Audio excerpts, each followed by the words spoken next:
आदाब। लेकिन मोहतरमा, आपको यहाँ कब्रिस्तान में आना, वो भी इस समय? देखिए, बुरा मत मानना, नामंजूर है। कोई मसला है क्या आपका? हमें कब्र खुदवानी है। अच्छा, आप नाम बताइए, मैं लिख देता हूँ। बेगम नूर बानो। इंतकाल किसका हुआ है? किसी का भी नहीं। हमें अपनी कब्र खुदवानी। देखिए, आपको अच्छी तरह से पता होना चाहिए कि औरतों का कब्रिस्तान में आना सख्त मना होता है। औरत और मौलवी साहब भी सवेरे आएंगे। हमें कब्र खुदवानी इसी वक्त, हमारे शौहर की कब्र के साथ। खाला, मैं आपकी कोई मदद नहीं कर सकता। कल सवेरे आ जाना, मौलवी साहब आ जाएंगे, उनसे आप दरख्वास्त कर देना। हमें सब कुछ अभी चाहिए। हमें अपने शौहर के पास जाना है। जाइए यहाँ से। अरे जाओ।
कब्र खोदने वालों की ही खुद रही है कब्र।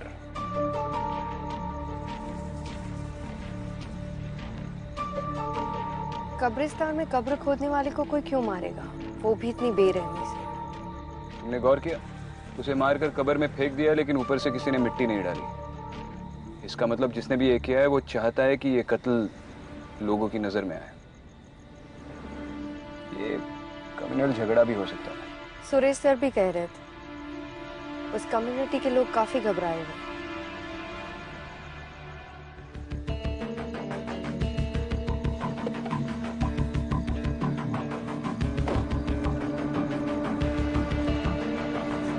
सर, मैं इकबाल खान। लोकेशन कहाँ है? सर आइए। मैडम आप यहीं रुकिए। जानती हूँ औरतों को कब्रिस्तान जाना मना है, लेकिन उसकी चिंता आप मत कीजिए। चलिए।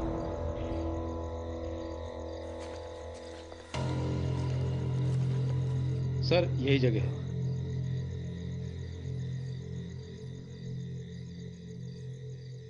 महरूम नवाब आजम अली। विक्टिम का नाम? आकिब गुलाम सर। कोई आई विटनेस? जी नहीं मैडम। आपने विक्टिम की फैमिली को इन्फॉर्म किया? जी हाँ मैडम, पर कुछ खास पता नहीं चला। एक काम करो, इस कब्रिस्तान का रजिस्टर होगा ना, वो रजिस्टर और यहाँ के सारे रिकॉर्ड्स पुलिस स्टेशन पे भिजवा दो। जी सर। और विक्टिम की इमीडिएट फैमिली को भी बुलाओ, मुझे उनसे बात करनी है। जी मैडम।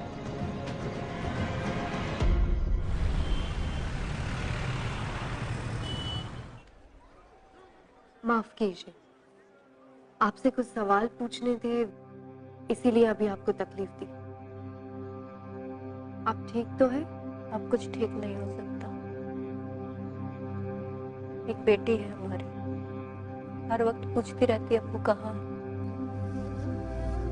अब्बू कब आएंगे।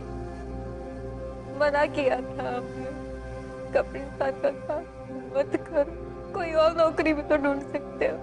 कहते थे खुदा का दिया हुआ, ठुकराते नहीं। आकिब ने कब्रिस्तान की नौकरी कब से शुरू की थी? 3-4 हफ्ते पहले। और इन 3-4 हफ्तों के दौरान आपकी उससे कितनी बार बात हुई होगी? 1-2 बार बात हुई थी। पूछने पे बोलते थे सब सलामत है।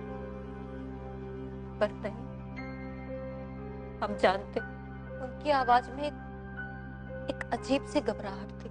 सब कहते हैं उस कब्रिस्तान में शैतान का साया। ये सब उसी का किया हुआ है। ठीक है, आप जा सकती हैं। अगर दोबारा जरूरत पड़ी तो बुलाएंगे।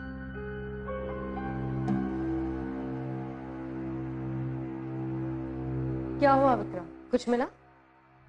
बेगम नूर बानो, आकिब के रजिस्टर में आखिरी एंट्री। समझ में नहीं आ रहा है इन्वेस्टिगेटिंग टीम ने इतना बड़ा लीड इग्नोर कैसे कर लिया। सिर्फ नाम लिखा है, बाकी के सारे कॉलम्स ब्लैंक। पर ये बेगम नूर बानो है कौन? उसके घर का पता चल गया है।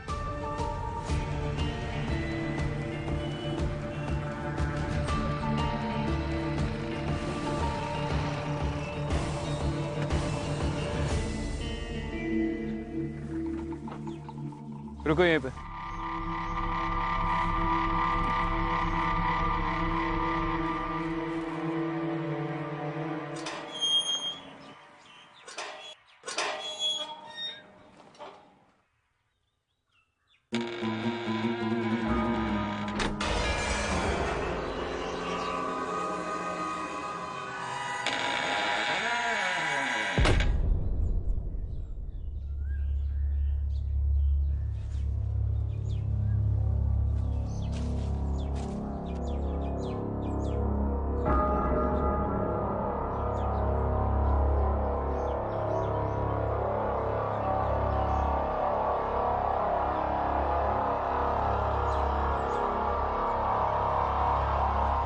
आप कौन?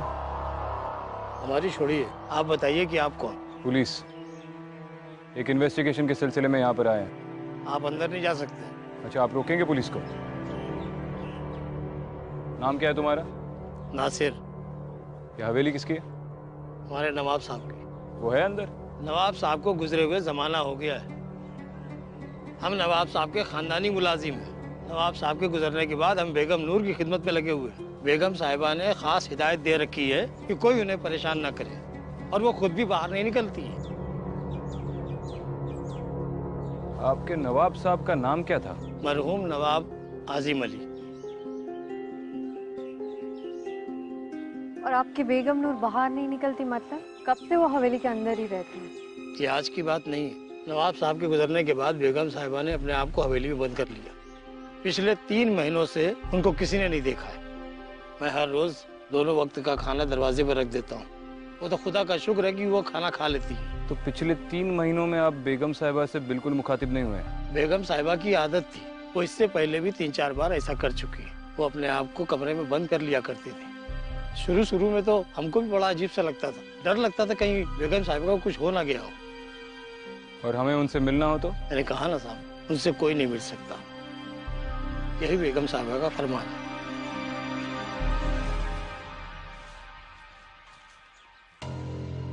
मरहूम नवाब आजिम अली, कुछ याद आया?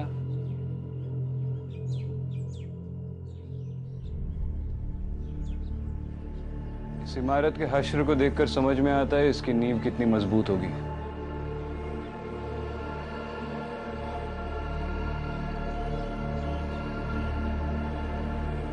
क्या कर रहे हो इकरा? भूख लगी है?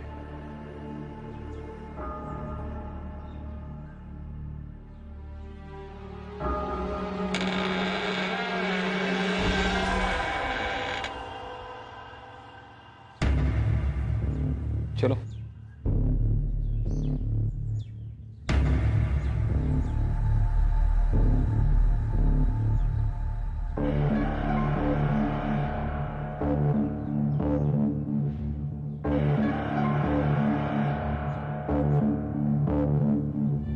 बहुत बड़ी हवेली है, एक जमाने में काफी शानदार रही होगी। इसकी हालत देखकर लगता नहीं है यहाँ पर कोई रहता होगा।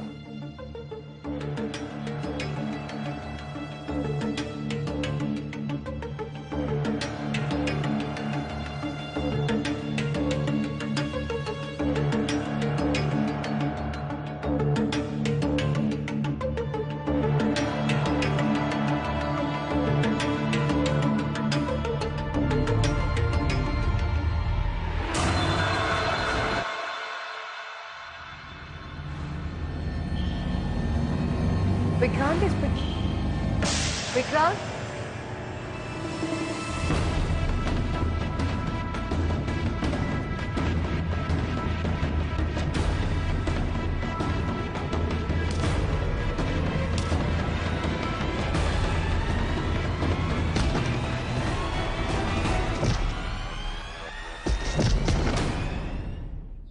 छोड़ दिया साहब, छोड़ दिया साहब। क्यों बे, सिर्फ खाना चुराने आया था और भी कोई प्लान था तेरा?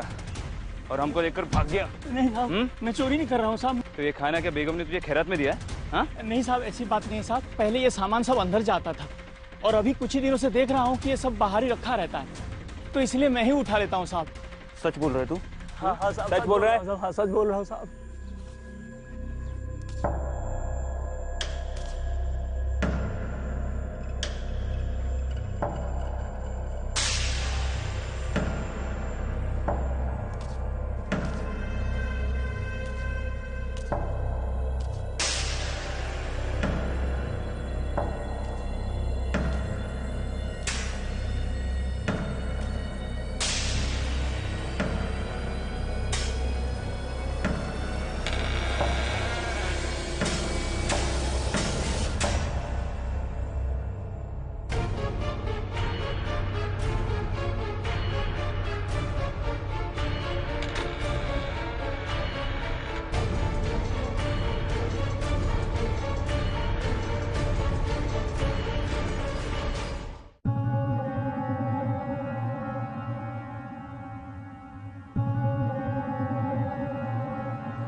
कौन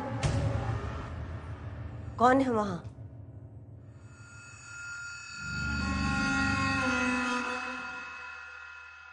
तुम अंदर कैसे आई?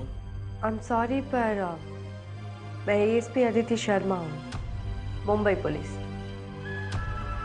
आप बेगम नूर बानो है ना?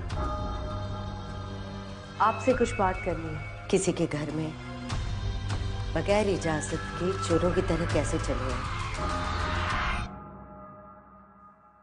हमारे कमरे में आने की जरूरत कैसे की?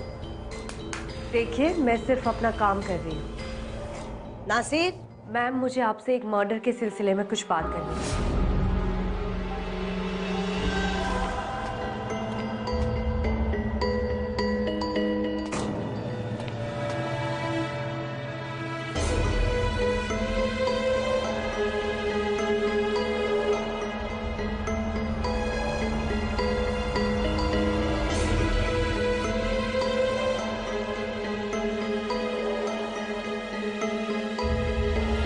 हमें अपने शौहर के पास जाना। शौहर?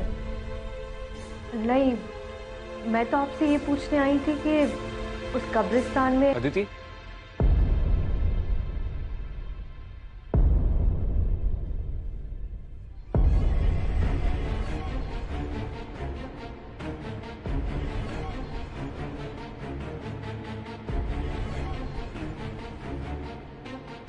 चलो।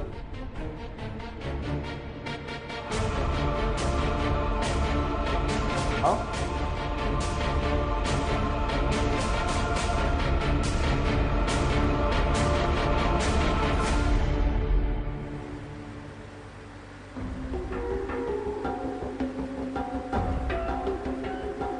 तुम ठीक हो? हाँ।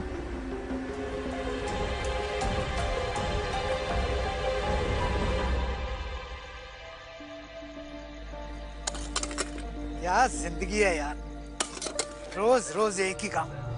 इससे अच्छा तो मैं मर जाऊं।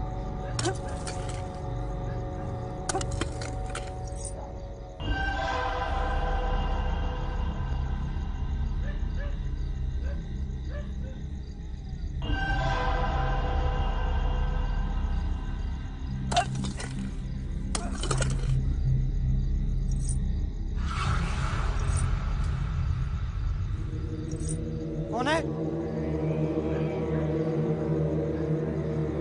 कौन है वो?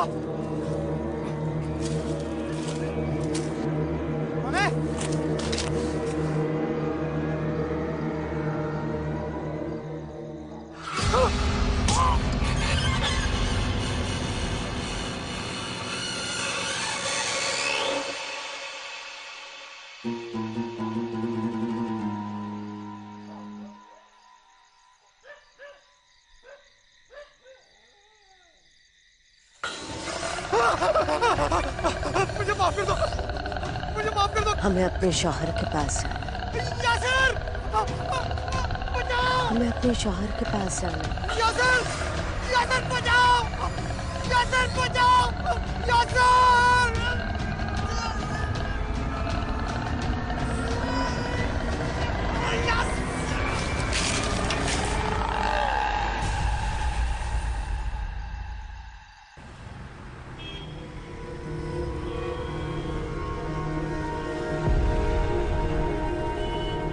इतने लोग कब्रिस्तान में मारे जा रहे हैं सर, आप लोग क्या कर रहे हैं? आप कुछ भी नहीं कर पा रहे हैं, ऐसा क्यों सर? कुछ नहीं होता आप लोगों से, बस हाथ पे हाथ रख के बैठे रहिए। तुम सही कह रहे हो। अरे कांस्टेबल, इन्हें पानी पिलाओ, ठंडा करो इन्हें, गर्मी बहुत बढ़ गई है इनमें। क्या बात है, क्यों गला फाड़ रहे हो? सब वो शाकिब मेरा भाई था। आगे बोलो। सब उस रात को जब मैं उसके लिए खाना लेके गया, जैसे मैं दरवाजे के पास पहुंचा तो उसके चिल्लाने की आवाज आ रही थी। ऐसा लगा जैसे वो किसी से माफी मांग रहा है। मैंने आसपास बहुत ढूंढने की कोशिश करी लेकिन सब वहां पे कोई था नहीं। आखिर कब तक ऐसे कब्रिस्तान में लोग मरते रहेंगे साहब? हमें जवाब चाहिए। सही वक्त आने पर सारे जवाब मिल जाएंगे। अभी तुम लोग घर जाओ। मेरे ख्याल से ये सब कुछ बेगम नूर कर रही है। इसका मतलब दिन भर घर पे छुप कर बैठने वाली रात को बाहर निकलती है। विक्रांत, तुमने बताया था ना, उस गरीब आदमी ने कहा था कि पिछले कई दिनों से मुलाजिम का रखा खाना किसी ने नहीं उठाया और खाना खाए बिना कोई जिंदा नहीं रह सकता। तो इसका मतलब ये है कि वो मर गई है और उसकी आत्मा ये सब कुछ कर रही है। उस मुलाजिम ने भी कहा था कि बेगम नूर महीनों तक बाहर नहीं आती है, तो हो सकता है कि अकेलेपन में उसकी मौत हो गई हो और किसी को पता नहीं चला हो। और मेरे ख्याल से उसकी बॉडी अभी भी उसी हवेली में। अब इसका जवाब तो वो हवेली ही दे पाएगी। खाना खाया तुमने? नहीं, क्यों? नहीं, उस मुलाजिम ने खाना घर के बाहर तो रखा ही होगा, और अब तो वो चोर भी पकड़ा गया। अरे तुमने ही तो कहा खाने के बगैर कोई जिंदा नहीं रह सकता।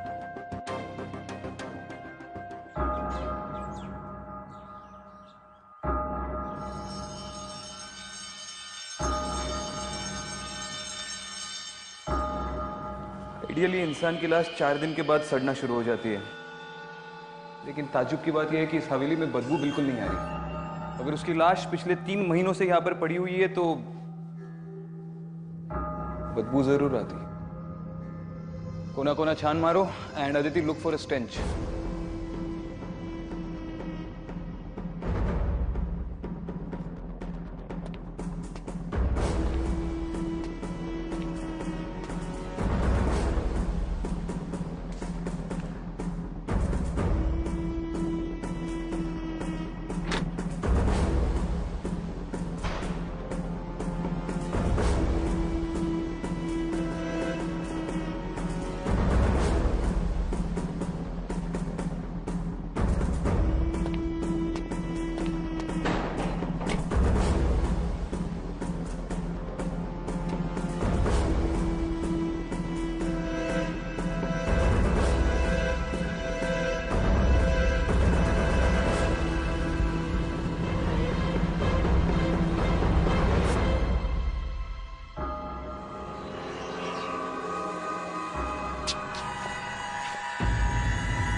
विक्रांत, ये बेगम नूर ही है।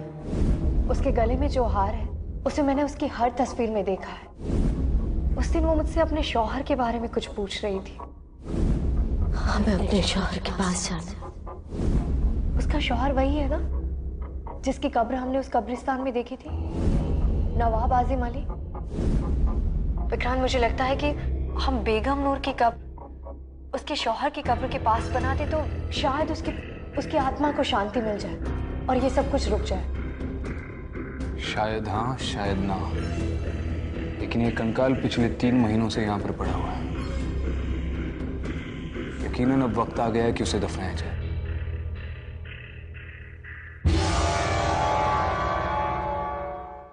चलो, खुदा का लाख लाख शुक्र है कि अब अपने सर से ये मुसीबत हमेशा के लिए टल गई।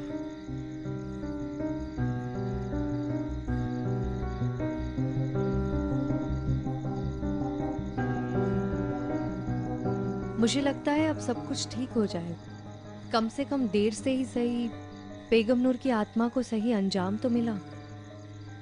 अब शायद वो किसी को तंग नहीं करेगी। तो तुम्हें वाकई लगता है कि ये सब करने से उस शैतान का साया इस मुकद्दस जगह से हट चुका है?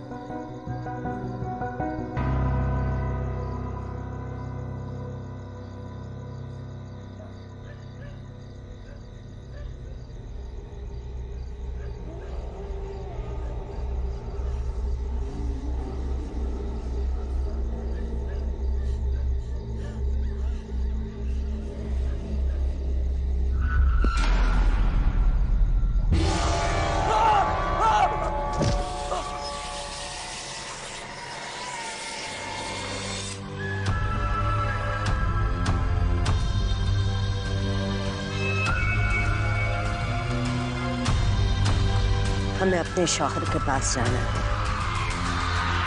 बेगम नूर बानो, नवाब आजिम अली, क्या लाइफ रही होगी इनकी एक जमाने में।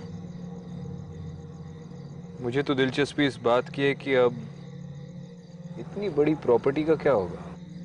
अब ना तो नवाब रहे ना ही बेगम साहिबा।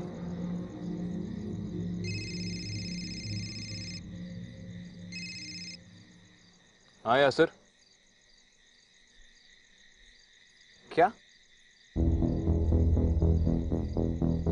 अच्छा ठीक है, बाद में बात करता हूँ। क्या हुआ? कब्रिस्तान के केयरटेकर पर फिर से किसी ने अटैक किया। मुझे पता था ये इस केस का अंत नहीं हो सकता। क्या मतलब है? तुम्हें ऐसा क्यों लग रहा है? केयरटेकर का कहना है कि जिस औरत ने उस पर अटैक किया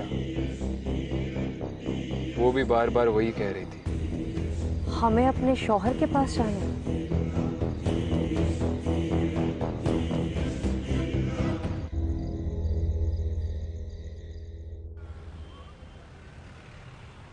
नवाब साहब बहुत ही इज्जतदार आदमी थे। लोगों का उनसे बहुत लगाव था। उनकी मौत कैसे हुई? तकरीबन 15 साल पहले उनके घर वालों ने उनकी गायब होने की रिपोर्ट लिखवाई थी। गायब होने की? वो गायब कैसे हुए थे? वो जंगल से गुजर रहे थे, तभी उनके साथ कोई हादसा हुआ और उसके बाद वो घर लौट कर नहीं आए। कैसा हादसा? वो तो कुछ पता नहीं चला। फिर हमने जंगल के अलावा आसपास के कब्रिस्तान और मुर्दाघरों में बॉडी ढूंढने की कोशिश की, लेकिन बॉडी नहीं मिली। बस उनके कपड़े और जूते मिले। ये नवाब साहब की किसी के साथ गांव में दुश्मनी या फिर पैसे या प्रॉपर्टी को लेकर कोई प्रॉब्लम्स थे? सर, दुश्मनी तो क्या होगी, वो तो अपना सब कुछ बेगम साहिबा ट्रस्ट के नाम ही करना चाहते थे। उनके मरने के बाद बेगम नूर ही उनकी ट्रस्ट चलाती थी और जो पैसा है वो उसी ट्रस्ट में है। उस ट्रस्ट का एड्रेस है आपके पास? जी सर, ये रहा।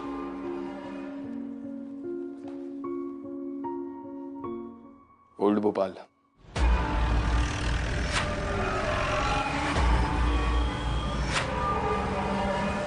बेगम साहिबा किसी फरिश्ते से कम नहीं थी।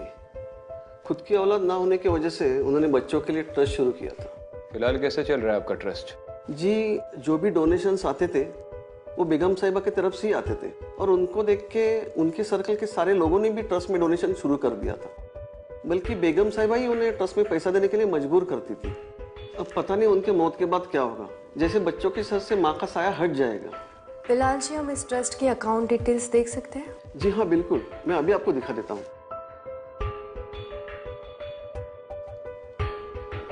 जी देखिए,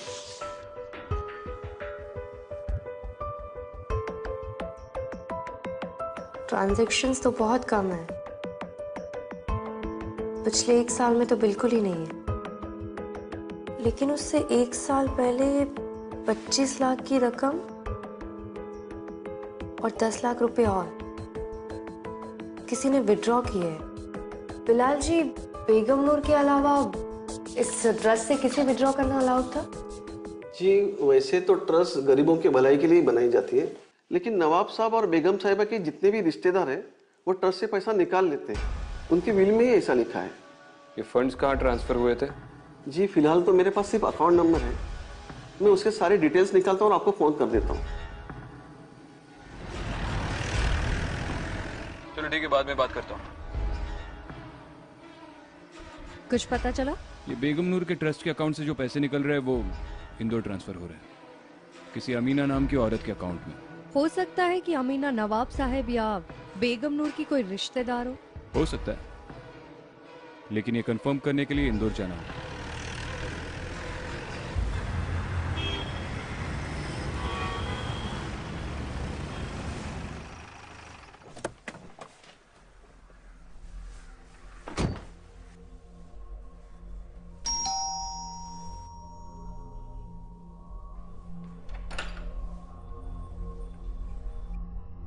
जी बोलिए, आप कौन?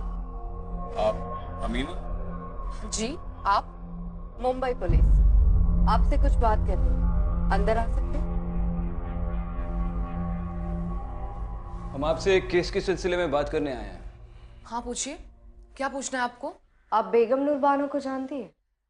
हाँ, नाम सुना है उनका। अच्छा, तो उनके ट्रस्ट से पहले 25 लाख और फिर 10 लाख, टोटल मिला के 35 लाख आपके अकाउंट में कैसे जमा हुए?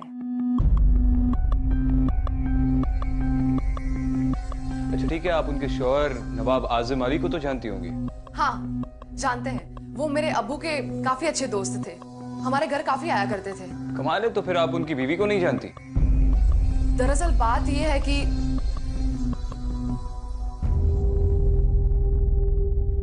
अमीना जी, इन तस्वीरों में आपके शौहर नहीं दिखाई दे रहे। आप यहाँ अपने बच्चों के साथ अकेले रहती हैं? जी वो बाहर गए हैं, मेरा मतलब है कि वो देश के बाहर काम करते हैं। बड़ा लंबा सफर तय करके आए हैं हम। जी? एक गिलास पानी मिलेगा?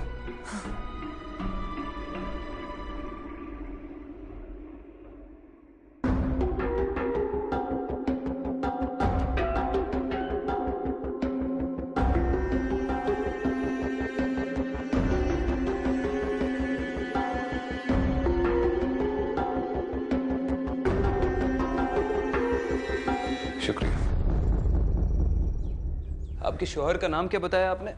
जी आजिम शेख। उनकी कोई तस्वीर देख सकती हूँ मैं? आपके मोबाइल में तो होगी। हाँ।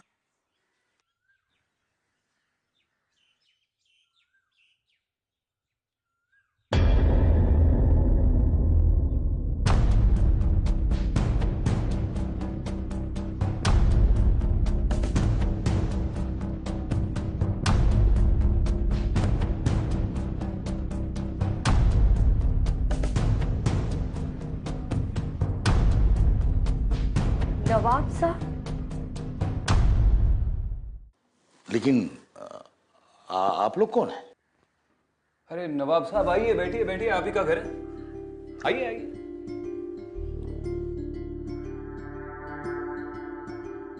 किरण सिंह, मुंबई पुलिस। अमीना जी, आपने बताया नहीं कि आपने अपने अब्बू के दोस्त के साथ शादी कर ली? पुलिस को गुमराह करने का नतीजा जानती है आप? देखिए जनाब, आप जो भी हैं अपने वजूद में रहकर बात कीजिए, यहाँ इज्जतदार लोग रहते हैं। किस इज्जत की बात कर रहे हैं आप नवाब साहब? आपके भोपाल में तो आपके लोग आपकी कब्र खोदकर आपको दफना चुके हैं।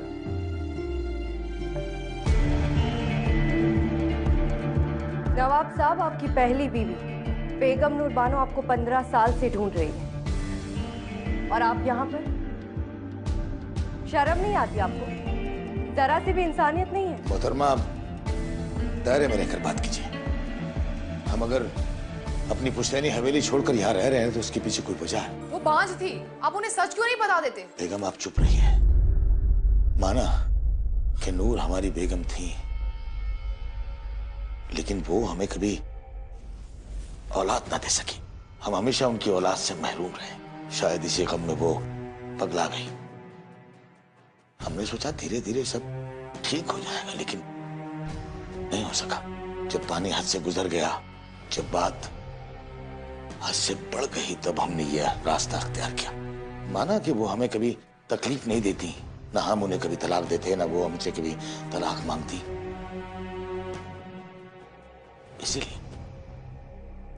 इसीलिए हम अपनी जायदाद, अपनी हवेली सब कुछ छोड़कर चले आए उनके नाम। उन्होंने वो हवेली नहीं छोड़ी, चुके उन्हें अंदेशा था कि उस पर कब्जा ना हो जाए। और आप ऐसी औरत की बात सुनकर चली आए। 3 महीने पहले उनकी मौत हो चुकी है। इन्ना लिल्लाहि व इन्ना इलैहि राजिऊन। और क्योंकि वो घर से बाहर नहीं निकलती थी, किसी को भी उनकी मौत की खबर नहीं हुई और उनका शरीर उसी हवेली में सड़ गया। या अल्लाह, इतनी दर्दनाक मौत। या अल्लाह, उन्हें जन्नत नसीब हो। वो तो उन्हें होगी। अब हम चले, दोबारा मुलाकात होगी।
सर, अभी खबर आई है नवाब साहब भोपाल लौट आए हैं। उन्हें हवेली की ओर जाते हुए देखा गया सर।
बेगम,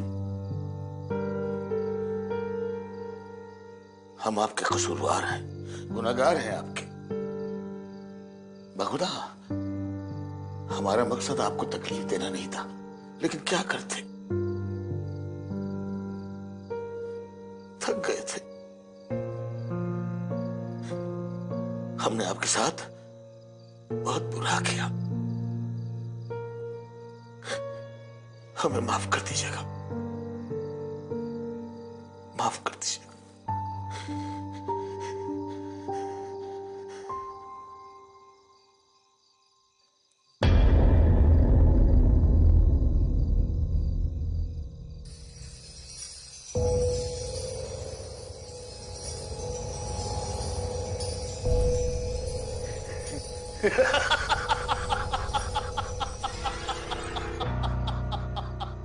ये हवेली, ये घर, यहाँ की एक एक चीज मेरी है। मेरी मेरी अजीब बेवकूफ औरत थी तुम। खुद को 15 साल इस हवेली में बंद रखा। अच्छा हुआ कि हमने तुम्हें छोड़ दिया, वरना तुम तो हमें भी अपने साथ पागल कर देती। बेगम नूर, अरे अगर मरना ही था तो 15 साल क्यों?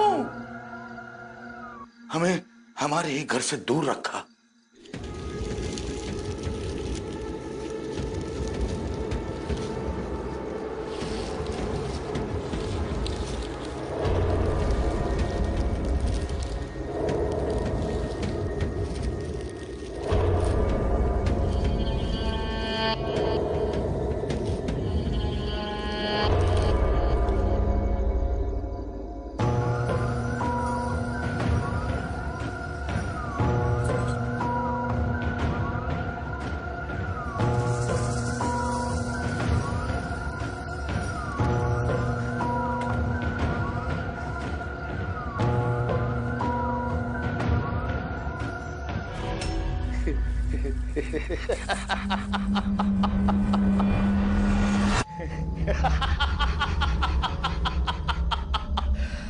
शुक्रिया बेगम, शुक्रिया।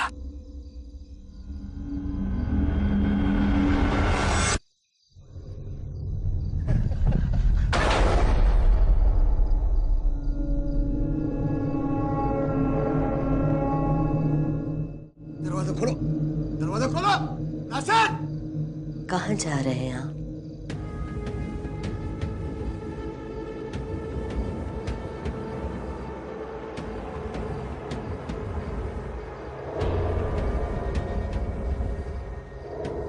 नवाब साहब। बेगम, आप हयात हैं?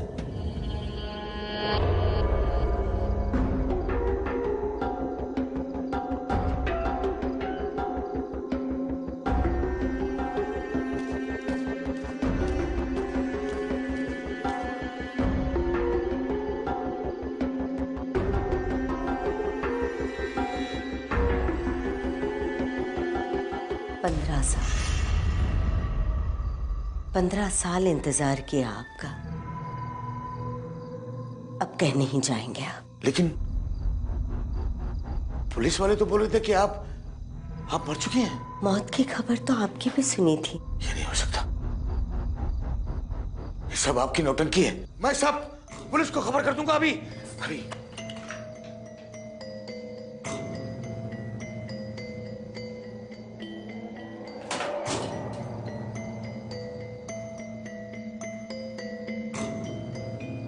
बेगम, हमें माफ कर दीजिए, हम आपको तकलीफ देना नहीं चाहते थे। हम आपके गुनहगार हैं। बहुत इंतजार करवाया आपने, अब कहीं नहीं जाने दूंगी।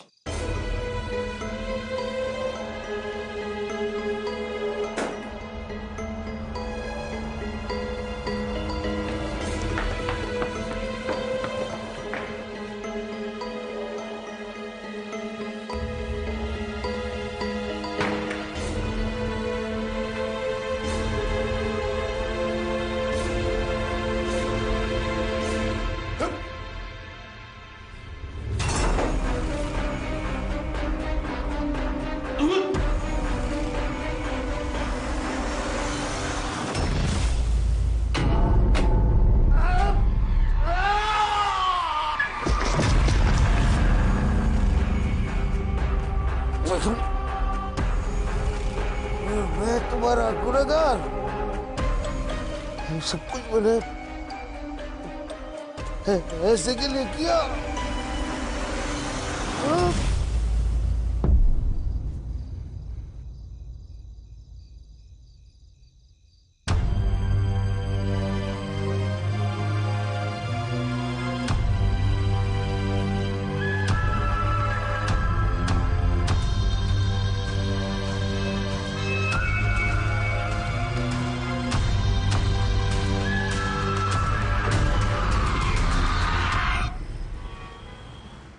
तुम्हारी अमीना से बात हुई?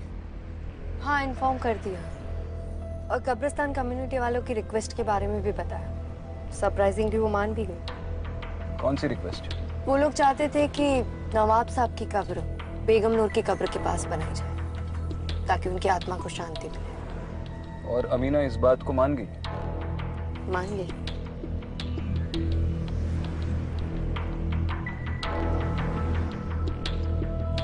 क्या सोच रही हो? यही कि नवाब साहब का सच जानने के बाद मुझे नहीं लगता है कि बेगम नूर उनकी कब्र के पास रहना चाहती है। तुम्हारा ये बेगम नूर के साथ का रिश्ता मुझे ठीक नहीं लग रहा। क्या मतलब है? तुम इंसानों के साथ रिश्ता क्यों नहीं रखती?